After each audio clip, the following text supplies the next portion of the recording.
Bonjour à tous, mon nom est Karine et je suis très heureuse de vous retrouver sur ma chaîne. Ici, nous allons explorer ensemble des sujets liés à la foi chrétienne, la Bible et comment appliquer les enseignements bibliques dans notre quotidien. Si le sujet de la foi ou de la spiritualité t'intéresse, alors abonne-toi pour ne rien rater et active la cloche de notification. Cela nous permettra de grandir ensemble. Alors, entrons dans le vif du sujet. C'est parti. Développer ces mentalités pour conquérir votre victoire. Et si je vous disais que les personnes à succès ne sont pas nées avec un don exceptionnel, mais c'est avant tout leur mentalité qui les distingue. Ce n'est pas un talent magique ni une chance hors du commun qui les propulse vers leur rêve, non. C'est ce qui fait la différence, ce qui fait toute la différence. C'est leur manière de penser, leur manière d'agir, leur manière de surmonter les obstacles. Dans cette vidéo, je vais vous révéler comment adopter cette mentalité de réussite et comment vous aussi, vous pouvez être des zéros. Comment vous aussi, vous pouvez passer de zéro à héros si vous adoptez ces mentalités. Vous êtes prêts à découvrir? Alors, commençons. La première chose, la première mentalité que vous devez développer, c'est vous devez comprendre votre avantage positionnel en Christ. Tu dois savoir que déjà en tant que chrétien, dès le moment où tu as dit au Seigneur, oui, je t'accepte comme Seigneur et Sauveur personnel dans ma vie, tu as déjà un avantage par rapport à ton frère, par rapport à ta soeur qui n'a pas donné sa vie à Dieu. Mais quel est cet avantage, vas-tu me demander? Est-ce que c'est juste que, comme il est mort, il te fait être cohéritier avec lui? C'est bien. Est-ce que c'est aussi le fait que, comme il est mort, juste je vais hériter du royaume des cieux après? Oui. Mais en plus de ça, il y a un autre avantage. Un avantage très grand qui va te propulser. Alors pour cela, je veux qu'on lise Éphésiens 2, versets 4 à 6. Il est écrit « Mais Dieu, qui est riche en miséricorde par sa grande charité, de laquelle il nous a aimés. Lors dis-je que nous étions morts en nos fautes, il nous a vivifiés ensemble avec Christ, par la grâce duquel vous êtes sauvés. Et il nous a ressuscités ensemble et nous a fait asseoir ensemble dans les lieux célestes en Jésus-Christ, afin qu'il montrât dans les siècles à venir les immenses richesses de sa grâce par sa bonté envers nous par Jésus-Christ. Ici, ce que je veux qu'on retienne beaucoup, parce que pour mieux comprendre cette phrase, je vais lire Éphésiens 1, verset 20 à 23. Il est écrit « Cette puissance, il l'a déployée en Christ, quand il l'a fait ressusciter et l'a fait asseoir à sa droite dans les lieux célestes. » Il nous a fait asseoir, là on dit il a fait asseoir à sa droite dans les lieux célestes, au-dessus de toute domination, de toute autorité, de toute puissance, de toute souveraineté et de tout nom qui peut être nommé non seulement dans le monde présent, mais encore dans le monde à venir. Il a tout mis sous ses pieds. Il a donné pour chef suprême à l'Église qui est son corps, la plénitude de celui qui remplit tout en tous. Tu dois être conscient que bien que tu sois sur cette terre, dans le ciel, tu occupes une position, une place de choix. Tu dois savoir que ce n'est pas quand tu dois mourir que les grâces, que les choses te seront soumises. C'est sur cette terre. Tu dois être conscient et tu dois croire, car si tu ne crois pas, tu ne verras pas cela effectif dans ta vie. La Bible dit que quoi? La Bible dit que le Seigneur est où est assis le Seigneur? Où est assis le Seigneur? Il dit, il est au-dessus de toute domination, de toute puissance, de toute souveraineté qui peut être nommée. Ça veut dire que toi qui es assis avec lui, parce qu'on a lu au premier texte que Dieu t'a fait, le Seigneur Jésus t'a fait asseoir avec lui dans les lieux célestes. Et où Jésus est assis, il est au-dessus de toute domination. Il est au-dessus de tout pouvoir. Il est au-dessus. Donc toi également, tu dois savoir que tu as ce pouvoir. Tu dois croire que tu as ce pouvoir. Tu dois croire que tu es au-dessus de toute domination. Tu dois croire que tu es au-dessus de toute autorité, de toute puissance. Quelle est cette puissance que tu crois que ça t'empêche t'empêche d'évoluer? Quelle est cette puissance que tu crois que ça t'empêche d'avancer?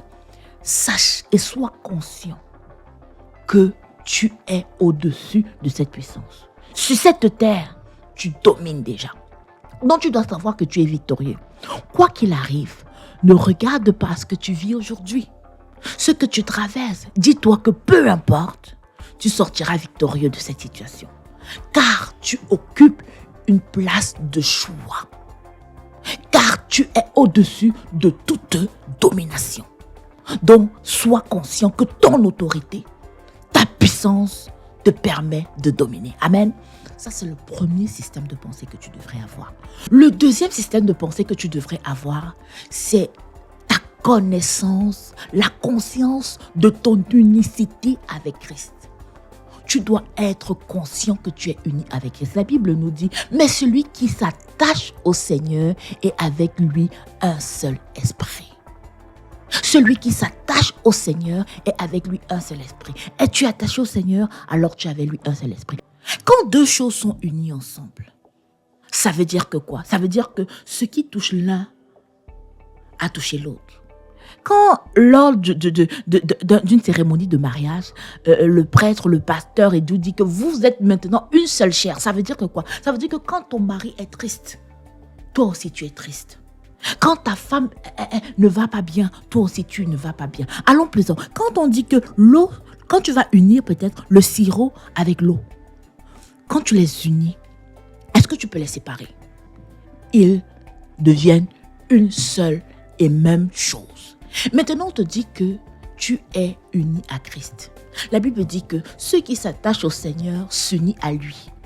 Ça veut dire que quoi? Ça veut dire que tout ce qui coule de Jésus coule en toi. Est-ce que le Seigneur a l'autorité sur les démons? Puisque lui, il a l'autorité sur les démons. La force qui coule en lui coule également à toi. Est-ce que le Seigneur est capable de fendre la mer? Est-ce qu'il est capable de changer les situations par sa parole? Oui, ça veut dire que toi également, tu es capable de changer par ta parole. Pourquoi? Parce que ce qui coule en Jésus coule en toi. D'accord? Tout ce qui répond à Jésus doit te répondre. Dis avec moi, tout ce qui répond à Jésus doit me répondre. Répète, tout ce qui répond à Jésus doit me répondre. Jésus a dit, vous ferez les choses que j'ai fait et même plus encore. Quand tu regardes à ta vie, quand tu regardes à la vie de Jésus, est-ce que tu ne vois pas l'excellence qui émanait de sa vie? Est-ce que tu ne vois pas la gloire qui émanait de sa vie? Pourquoi, pour beaucoup de chrétiens, on ne voit pas ça? Et cela ne veut pas dire qu'elles ne sont pas chrétiennes. Non, mais juste qu'elles n'ont pas la conscience qu'elles sont unies en Christ. Qu'elles sont appelées pour dominer la terre. Donc, tu dois savoir que tu dois dominer. Tu dois savoir que l'excellence est ton partage.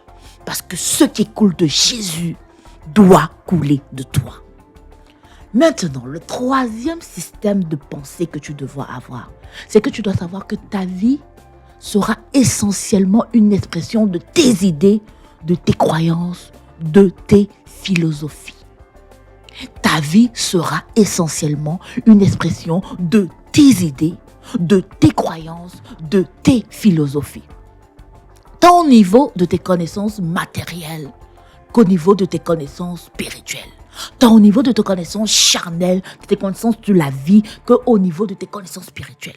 Quelque chose que tu ne connais pas de ton patron, ça peut te faire perdre quelque chose. Quelque chose que tu ne connais pas de Satan, ça peut te faire avoir une vie vaincue.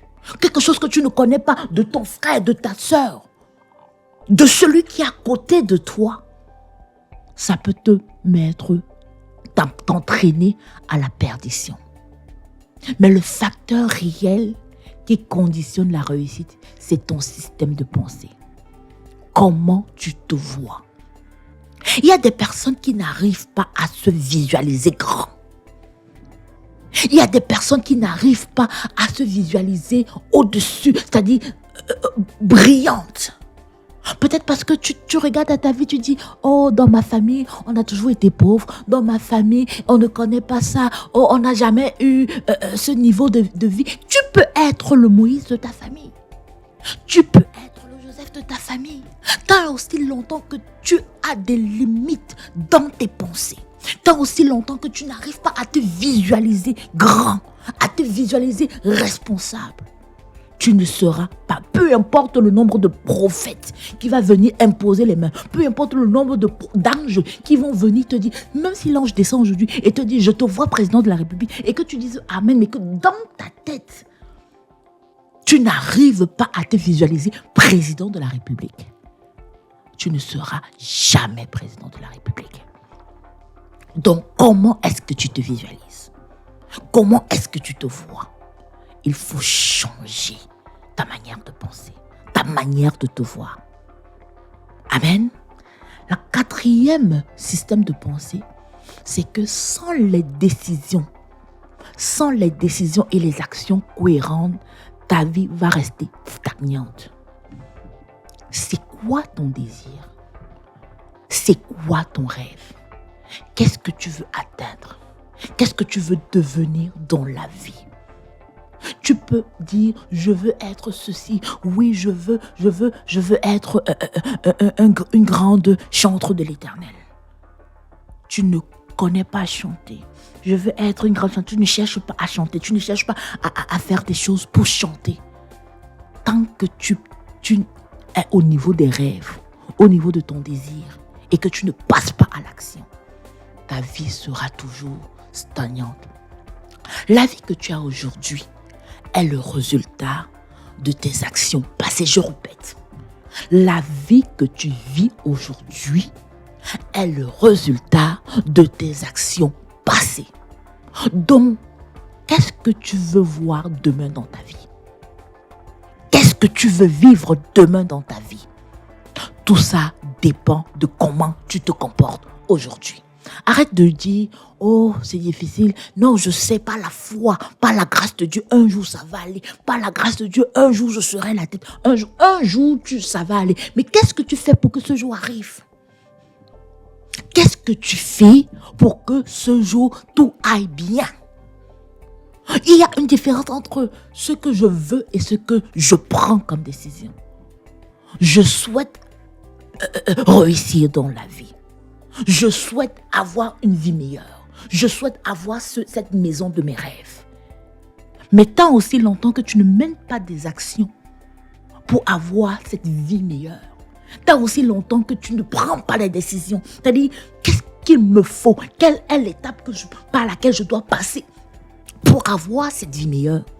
Tant aussi longtemps que tu ne penses pas à ça, que tu ne passes pas à l'action, ça va rester des souhaits. Ça va rester des souhaits. Tu veux ouvrir ton entreprise. Tu as besoin de quoi? Est-ce que tu es suffisamment formé? En passant, on n'est jamais suffisamment formé. Il faut toujours s'actualiser.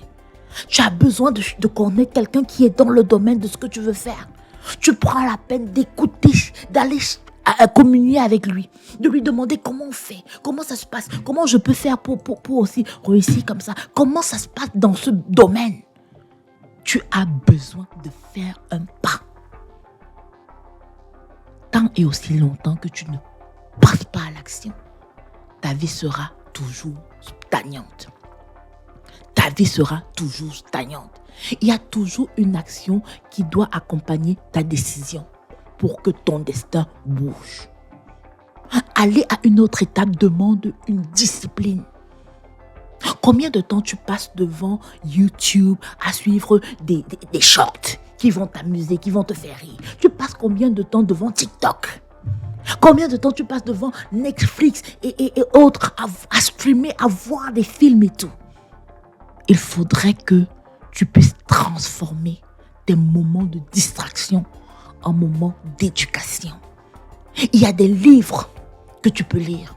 Si tu n'aimes pas beaucoup lire, il y a des livres audio. Tu dois te fixer des objectifs journaliers. Par exemple, tu dis, à partir d'aujourd'hui, étant donné que je veux être entrepreneur, je veux me lancer dans l'immobilier. Je dis n'importe quoi. Je ne peux plus passer une journée sans écouter au moins une formation qui parle de l'immobilier.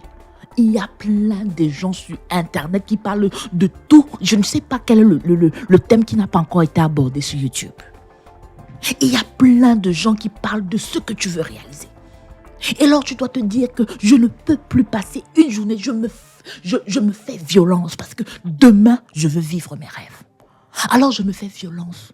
Au lieu de passer 1 heure à voir un film, je vais plutôt passer 1 heure à m'éduquer.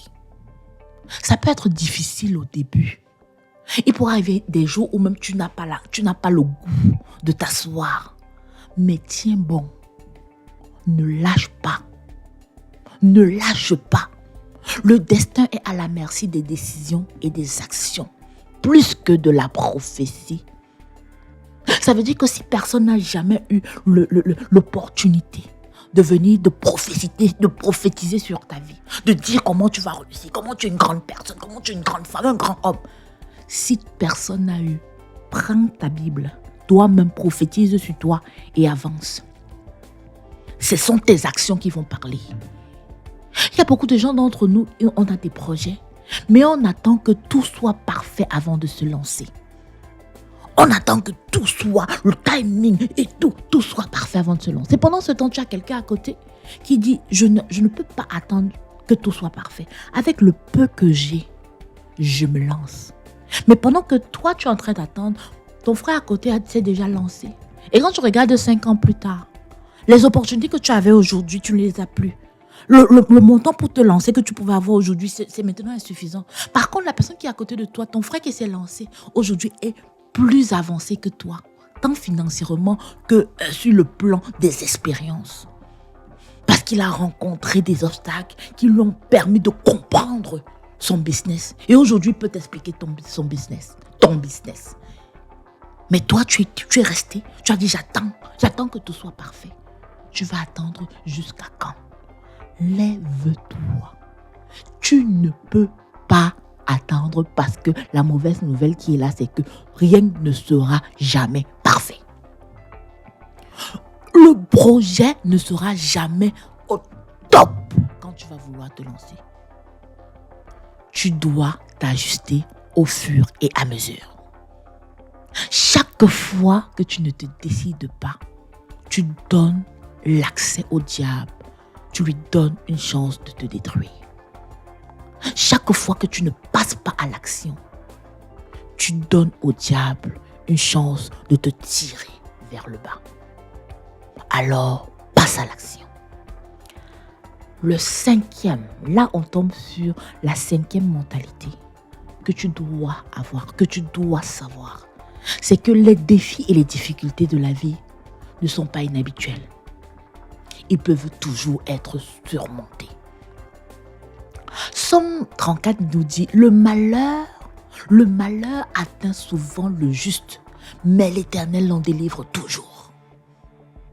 Tu dois savoir que rien de bon ne s'obtient facilement. Quand tu vois une femme, par exemple, qui veut accoucher, qui est à partir de l'hôpital quand une femme est en travail, la douleur là, ça fait mal. Elle pleure. Ça fait mal. Mais dès qu'elle porte son bébé, elle oublie tout. C'est la même chose. Quand tu veux te lancer quelque part, tu vas traverser des moments, tu seras en phase de travail. La douleur, les obstacles, ça va venir. Mais ce n'est pas parce que tu as des obstacles que ça veut dire que Dieu n'agrée pas ton projet. Non. Tu te rappelles de Jésus, Jésus a dit, Père, si tu peux éloigner cette coupe. C'était les obstacles. Combien de fois on a voulu tuer Jésus? Combien de fois on lui a fait des choses qui n'étaient pas bien? Est-ce que c'était parce que ce n'était pas la volonté de Dieu? Non. Non. Les difficultés de la vie, ce n'est pas parce que Dieu n'agrée pas. Tu dois les traverser et tu vas les traverser avec victoire au nom de Jésus. Les difficultés, c'est la preuve que tu avances. Le fait d'avoir des défis, le fait d'avoir des difficultés, le fait de réfléchir comment aller mieux dans ton projet, c'est la preuve que tu avances. Mais il y a des personnes qui abandonnent dès la première difficulté. Et c'est là la différence entre les gagnants et les losers, comme on aime bien dire. Parce que celui qui veut réussir, c'est que ça ne sera pas facile. Celui qui veut réussir, c'est que je ne dois pas abandonner.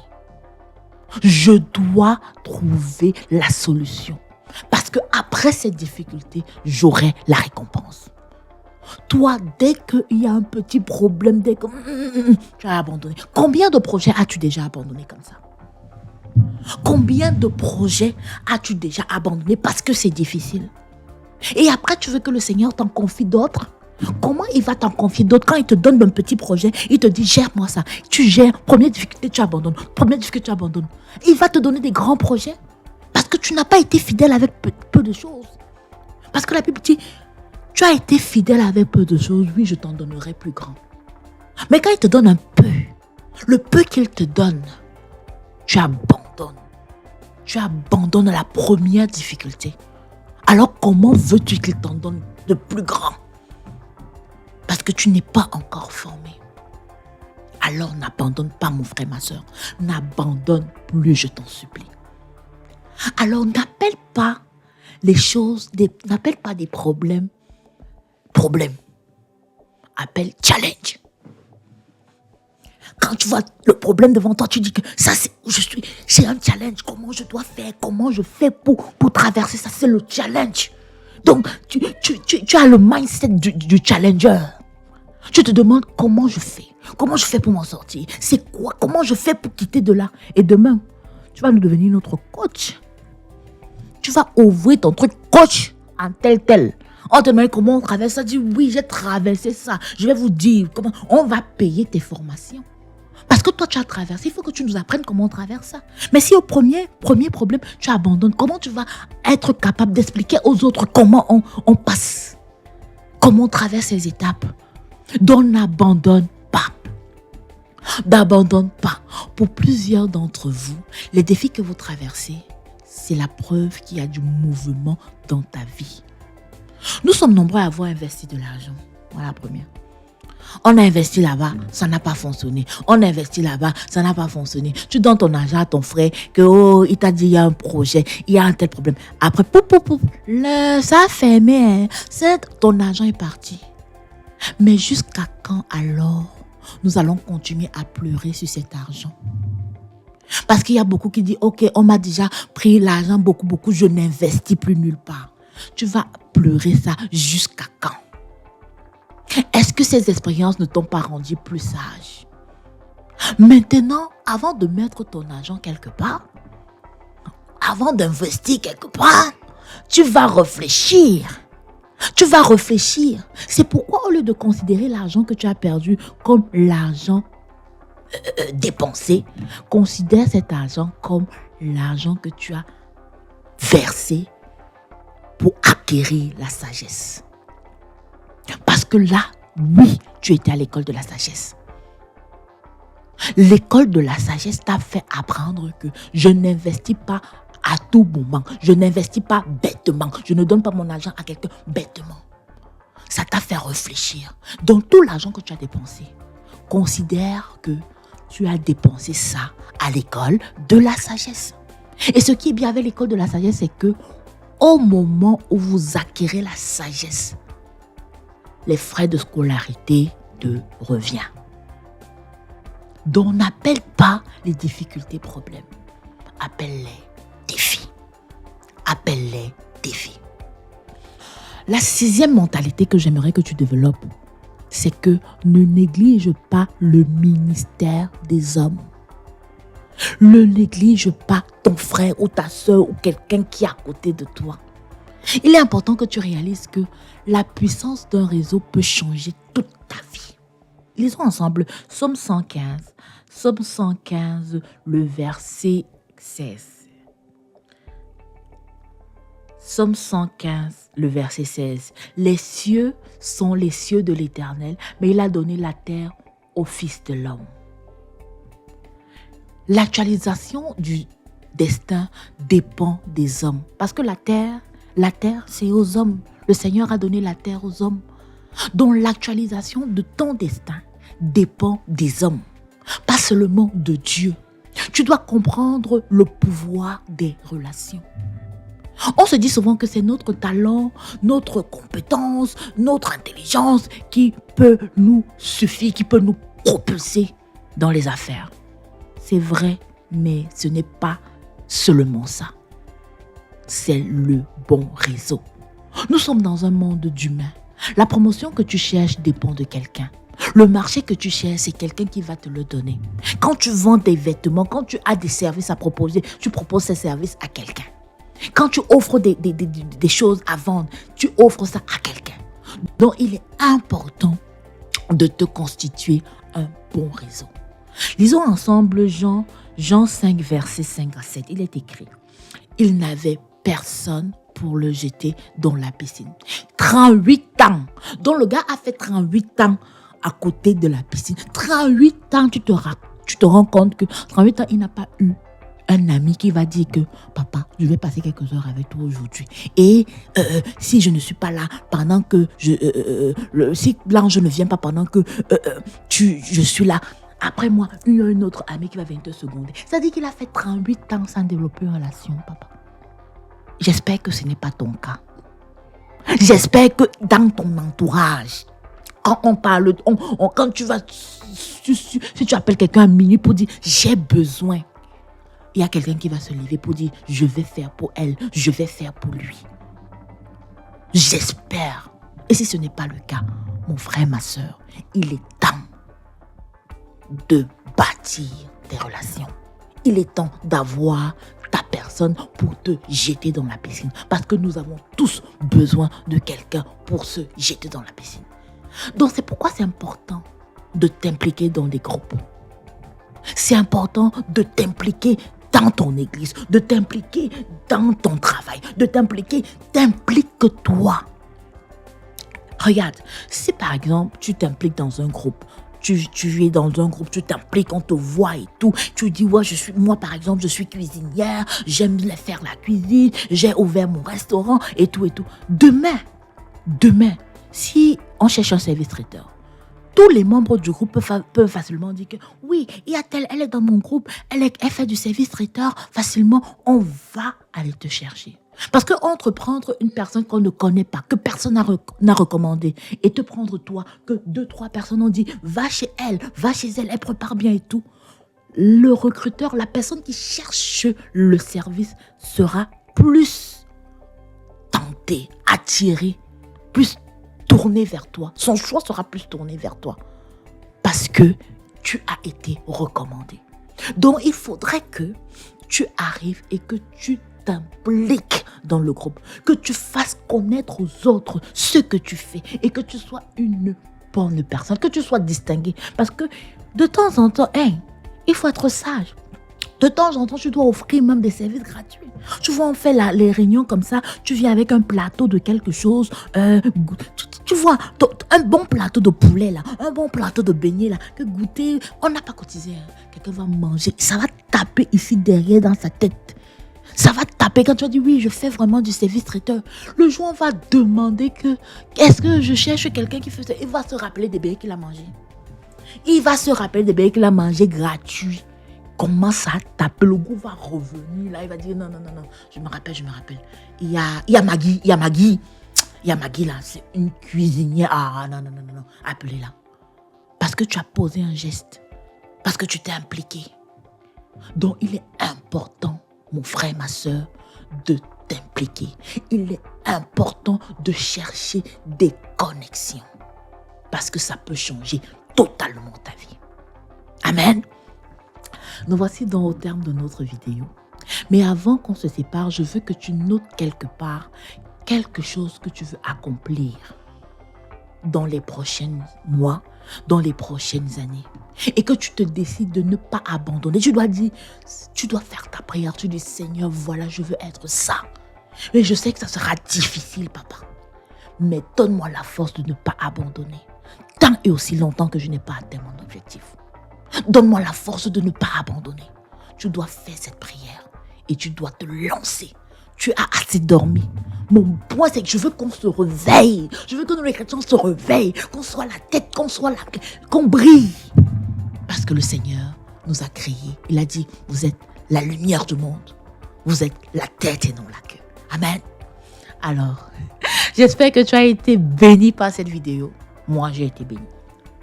Alors, si c'est le cas, n'hésite pas à partager, à liker et surtout, prends soin de toi et passe à l'action. Stay blessed. Si tu n'as pas encore accepté le Seigneur Jésus dans ta vie, saisis s'il te plaît cette opportunité en répétant cette prière après moi. Seigneur Jésus,